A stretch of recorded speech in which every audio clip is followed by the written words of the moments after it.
بسم الله الرحمن الرحيم صاحب يال الصومالي ودن مeel kasto joogtaan waxaan jecelahay subax wanaagsan habeen wanaagsan galab wanaagsan meel kasto idin tahay waxaan waashiino idin leh soo dhawaada meel kasto joogtaan waxaan jecelahay inaan waxyaabo yar oo kooban wadaagno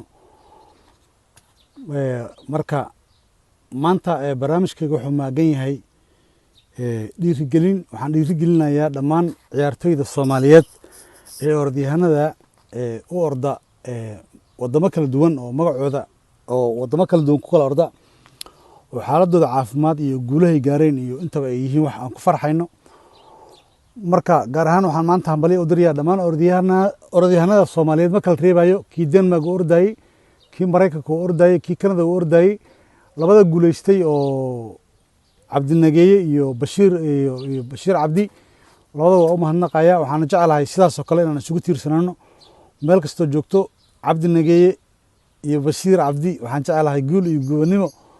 dhamaantiin kale wiilka kale oo ordayay 43 jirka oo ordayay wadanka Mareykanka sidoo kale waan salaamaya waxaan jecelahay dhammaan Soomaalida dhan inay guuleystaan qaasatan Soomaalida Mareykanka jooga waxaan jecelahay dan gaar aan ka leenahay oo arrin gaar aan ka leenahay waana dadka noogu badan oo qurbo joogta Soomaalida ugu badan waayo waxaan rabaa inay iyagana guuleystaan waxaan leeyahay meel kasto aad joogtaan guul iyo gobonimo anna waxaan jecelahay inaad idinku noqotaan dadka ugu fiican oo adduunyada marka dadka la fiirinayo dadku waa kala fiican yihiin waxaan rabaa dadka ugu fiican inaad noqotaan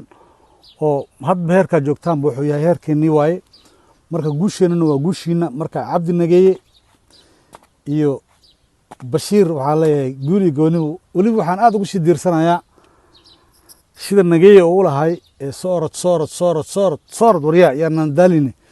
ha absanin ayaan dara waa kulay serious minute waay kulay ninka kiyataga oo ordi karay laakiin ilaahay awoodiisa iska badan marka waxaan jecelahay meel kasto aad joogtaan saaxiibayaal Soomaaliya dhan idinka isku duuban waxaan jecelahay guul iyo gobonimo waxaan leeyahay Bashiir iyo Nageeye waxaan leeyahay Cabdinageeye iyo Bashiir waxaan leeyahay walaalayaal waa guuleysteen Allah idin guuleeyo sanadkiisa kalena waxaan jecelahay guushan guul ka balaaran in Ilaahay idin siiyo idinkana waxaan jecelahay inaad noqotaan dad loogu soo horto oo gaarsiiyo magaca Soomaaliyeed meel aan horey loo gaarsiin sida Mo Farax u gaarsiiyay sida Cabdi Bilo u gaarsiiyay sida wiilasha kale oo la midka ay u gaarsiiyeen oo dalalkooda uga soo baxeen guuleysta Soomaaliya dhan intaas waa intii isboortiga aad iyo aad u maashatiin ha guuleysto isboortigu qaasatan ciyaartoyda ciyaaraha fudud ee orodada Soomaaliya u tartamay meel kasta ay joogaan waxaan leeyahay hala guuleysto